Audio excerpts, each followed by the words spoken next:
되게. 네, 여러분들 앞날에 두 번째 거 좀 얘기해 주세요. 시계. 앞날에 대한이라는 말이 나왔을 때 제가 어디 보라고 했어요? 시의 맨 마지막 보라고 얘기했죠. 그럼 맨 마지막이 긍정인지 부정인지 보면 되죠. 나에서 보세요. 나의 맨 마지막이 뭐래요? 꿈 같은 산의 전기를 그리면서 산다라고 얘기했죠. 긍정어요, 부정어요? 긍정어죠? 그쵸?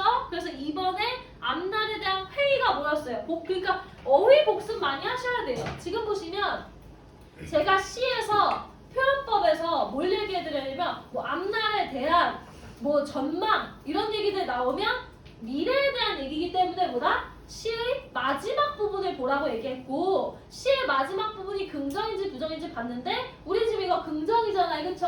근데 회의라는 말이 뭐예요? 회의가 뭐였어요? 슬픔이라 그랬잖아. 그치? 슬픔이가 뭐라는 거야? 난 좆됐다 이런 거잖아. 다 필요 없고 난 망했고 그런 거잖아. 그러면 회의는 뭐예요? 부정어니까 지금 2번은 답이 될 수 없겠구나 잡으셔야 된다고요. 그쵸? 그 다음에 여러분들 마찬가지로 4번에 낙관적 전망도 어휘만 하나 알아두세요. 낙관이 뭐다? 좋아하는 거다. 반대말보다 비관 있다까지 얘기했고요. 그 다음에 쇠락이라는 어휘가 55의 3번에 있거든요. 쇠락은 망했다는 뜻이에요. 망했다. 그러니까 세모죠. 그래서 어휘 한번 볼까요? 어휘 지금 보조교재에 써놨는데요. 쇠락, 무상감 하나 더 하면 뭐 모르실까봐 회의까지. 회의, 낙관. 그래서 쇠락은 망했다. 무상감은 뭐예요? 무상감은 무상. 인생이 다 쓸모없다. 뭐예요? 허무함이랑 똑같고요. 그 다음에 회의라는 거는 슬픔이, 낙관은 기쁨이. 이렇게 보시면 됩니다. 이해되시죠? 어휘가 자주 나오는 게 있습니다. 그 다음에 여러분 그 보조교재를 보시고요. 네. 보조교재를 보시고 그 다음에 절대적 원리를 한번 보세요. 절대적 원리를 한번 보시면 자연과 인간의 대립이 있을 때 이 시는 뭐 대립이 명확하게 드러나 있다는데 뭐 중요한 건 그게 아니라 자연과 인간의 대립이 있을 때 나시를 한번 보세요. 나시.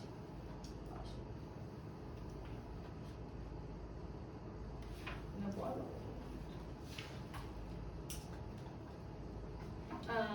57번이랑 같이 보시면 돼요. 지금 36페이지에 57번을 보시면 돼요. 그 다음에 제가 2번을 설명하려고. 이거 고전 시간에서도 중요한데 그러니까 보세요. 이게 대립성이 있어요. 예를 들어서 인간과 자연이 대립이 있을 때는 무조건 자연이 긍정이에요. 그럼 무슨 문장이 나올 수 있냐면 인간은 자연을 본받아서 뭔가 행위를 할 수는 있지만 자연이 인간을 본받는단 말은 절대 없어요. 이해되세요? 이거 고전시가에서도 똑같아요. 그러니까 현대시나 고전시나 제가 고전시 다음 달부터 할 건데 자연이 인간을 본받는 경우는 없습니다. 그냥 자연은 우리가 본받을 존재지 우리를 따라오게끔 할 존재는 아니라는 거예요. 그래서 여러분 57번에 2번 보시면 산을 뭘로 본다고 했냐면 인간의 뭔가를 표면하는데 인간의 덕성이란 말은 인간의 좋은 점을 인간의 덕을 표면화하는 데 집중하는 적극적 의지를 지닌 존재다라는 말이 뭐예요? 산을 인간을 따라하는 걸 적극적으로 노력하는 존재로 본다는 거잖아요. 이런 선지 무조건 오답이에요. 현대시든 고전시든 이게 오답 선지에 그냥 100% 정해진 거거든요. 그래서 제가 알려드린 절대적 원리라는 게 자연과 인간이 있을 때 단 한 번도 수능에서는 자연이 인간을 본받는다는 단어를 낸 적이 없다는 거예요. 이해되세요? 그래서 57번의 2번 같은 선지가 오답의 유형이다라는 걸 그냥 알아두고만 가겠습니다. 괜찮으시죠? 자, 그 다음에 여러분들 그 본문에 보시면 나에서 세 번째 줄 보시면 사람은 맨날 변에 쌓지만 태고로부터 푸르러운 산이 아니냐. 그래서 이게 대립이 명확하게 보인다는 거예요. 그럴 때 사람은 변하니까 가변성이 있는 존재인 거죠. 오늘 불변성 가변성 배웠습니다. 그쵸? 그러면 산은 뭐예요? 영속성 혹은 불변성이 있는 존재인 겁니다. 이해되세요? 괜찮아요? 네, 그렇게까지 봐주시고 그래서 57번에 제가 2번이 좀 중요해서 설명드린 거고요. 저희는 56번 하나만 볼 거예요.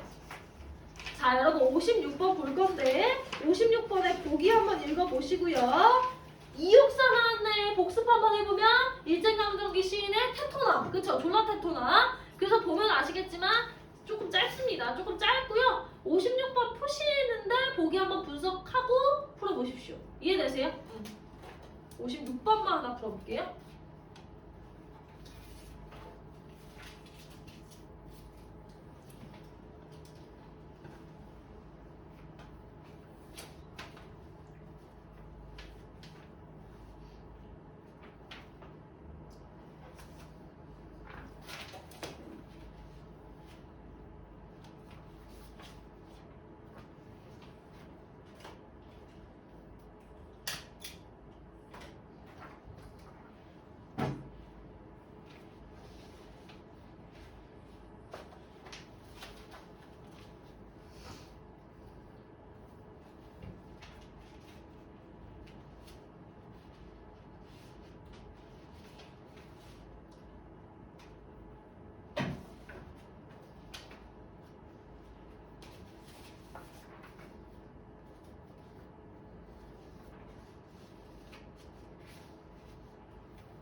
예, 보시죠. 자, 56번 한번 보시면요. 56번 천천히 설명할 거예요.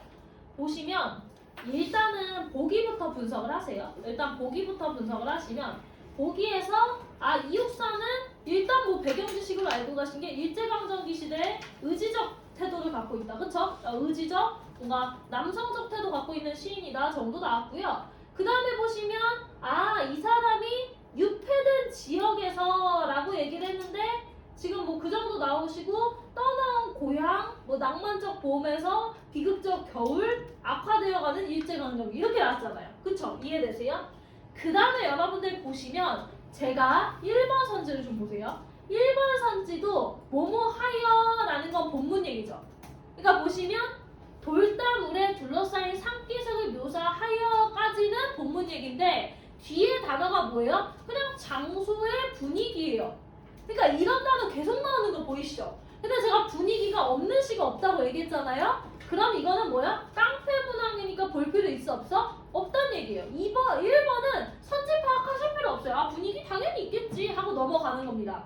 2번도 마찬가지예요. 자, 뭐뭐 제시하여 뭐예요? 고향의 모습이라고 얘기했는데 이거 뭐라고 했어요? 보기에서 이 사람이 고향을 떠올리며 라고 얘기했잖아요. 그쵸? 고향을 떠올리며 그러니까 이것도 그냥 맞는 선지인 거예요. 이해되세요?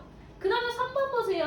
3번에 일단 중요한 건 그 단어 소망이라는 단어를 잡으셨어야 돼요. 왜요? 소망이라는 단어는 가치어거든요. 그러니까 이게 되려면 긍정어가 나와야 되고 C에서 동그라미가 있었어야 된다는 거예요. 맞죠? 그리고 나서 여러분 생각해 보세요. 소망이 이루어진 상황이면 뒤쪽에 D나 E에서 세모가 나오면 안 돼요. 원리적으로. 왜냐면 내가 원했던 게 이루어진 상황이라면 D와 E는 긍정으로 계속 끝나야 되거든요. 그래서 여러분들 이런 것도 알아주세요. 그래서 소망이 만약에 C의 중간에 된다면 그 뒷부분들은 무조건 다 긍정으로 막 돼야 된단 말이에요. 그래서 C를 보시면 그네줄에 비가 오면 풍년이 든다더니 풍년이 들었다라는 말로 안 해요. 풍년이 든다더니 앞내강에 시르나무 밀려나가면 하면서 뭔가 묘해요.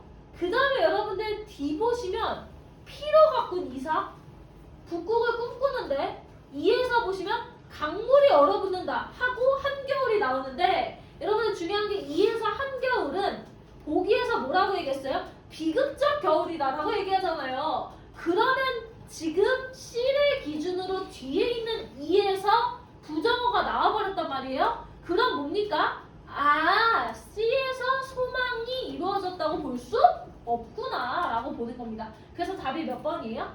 3번 나오시면 되고요. 그 다음에 여러분 4번 선지 보시면 뭐뭐 풍족한 결실을 이루지 못한 상황에서 상황에서 자신이 처한 현실의 너머의 세계를 꿈꾸는 소년의 모습이다 라고 하는데 그냥 뒤에서 뭐예요? 꿈꾸는데 라고 나와서 그런 거예요. 꿈꾸는데가 잡는 거고요. 그 다음에 5번에서는 뭐야? 자, 겨울의 이미지 뭐다? 비극적 겨울이다. 그 다음에 그것은 무엇이다? 보기에서 악화되어가는 일제강점기 현실이다 라고 주니까 5번은 그대로 보기 갖고 문제. 됐습니까? 그래서 우리가 알아야 되는 건 소망이 나오려면 그 뒷부분이 하나라도 부정이 나오면 서영립할 수 없다라는 거. 자, 그 다음에 복습하시면 57번에 제가 뭐라고 했어요? 인간이 자연한테 영향을 줄 수 없다라고 했죠? 그리고 이런 유형은 거의 깡패라고 말씀드렸죠? 그러면 그걸 한 번 더 볼 건데 어디로 가서 보실 거냐면 76, 80으로 가실 거예요. 76, 80이니까